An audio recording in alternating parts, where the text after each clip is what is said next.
My dear friends, hi! I hope you're all doing well. Welcome to the Progressive Academy channel.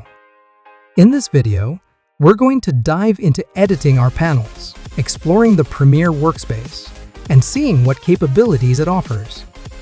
Let me explain that if you want to rearrange your panels, Adobe Premiere provides this feature for you. If you move your mouse anywhere between the dividing lines of the panels, its shape changes, allowing you to easily resize and reposition the panels as you like. So, resizing panels is entirely up to you. You can also rearrange the tabs of different panels, close them, reopen them, add or remove them as needed. For example, if I want to close the Project tab, I can right-click on it or click on the three lines next to it and select Close Panel. As you can see, the panel is now closed and no longer visible. Now, if I want to reactivate it, I need to go to the Window menu, find it in the Project section, and click on the project I named earlier. You'll notice that the Project tab reopens and is automatically placed among the other tabs. An important point to note is that activating any option from the Windows menu places it in its specific panel. For example, the Project tab will never appear in the Program or Timeline sections. You can also convert any tab into a floating panel by clicking on the three lines next to it and unlocking it. To return it to its original position, simply click and hold the panel's name and drag it back to your desired location. As I mentioned in the previous lesson, Premiere has two menus, one at the top and one at the bottom. The bottom menu contains sections referred to as Workspaces. Clicking on any of these workspaces switches to a mode specifically designed for tasks in that workspace. For instance, if we click on the Effects section, we'll enter a workspace where we can add effects to our videos, and the Effects panel appears on the right side of the screen. We can also activate any desired workspace sections through the Windows menu under Workspaces. If at any point you rearrange your panels and want to reset everything to its original state, you can go to the Windows menu, select Workspaces, and click on Your Set to save layout. This will restore all changes to the default settings.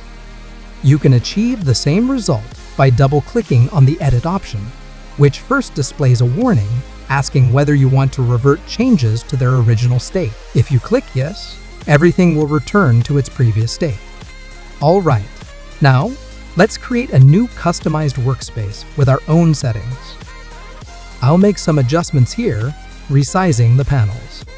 Then, I go to the Window menu, click on Workspaces, and in the newly opened window, select Save as New Workspace. It will prompt me for a name. I'll name it Progressive and click OK. From now on, we can use our customized workspace. To view it, click on the two small arrows on the top right, and you'll see the Progressive panel is ticked. It's very easy to move it around and place it alongside other tabs. Now, let's say I want to delete the Progressive option because I don't want it to appear there. Here's what to do. Go to the Window menu, click on Workspaces, and select Edit Workspaces. Here, you can delete your panel, provided that this panel is not currently active in Premiere. So, I'll hit Cancel, select a different tab from the menu, Return, and then delete the Progressive panel by clicking the Delete button. Another thing I want to teach you is how to change the color of the Premiere Workspace. To do this, go to Edit, click on Preferences, and select Appearance. A window will open where you can make visual changes to Premiere. The first option is Brightness.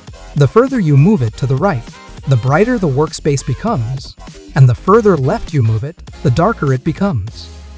The default setting is to use the dark theme, which helps with better visibility of colors and reduces eye strain.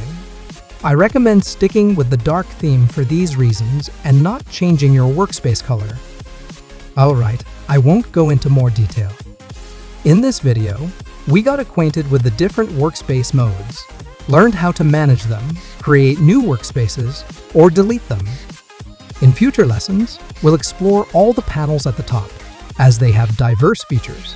Thank you for watching this video to the end. If you enjoyed the video, please make sure to like it and leave your feedback in the comments. Also, subscribe to my channel to watch more tutorials.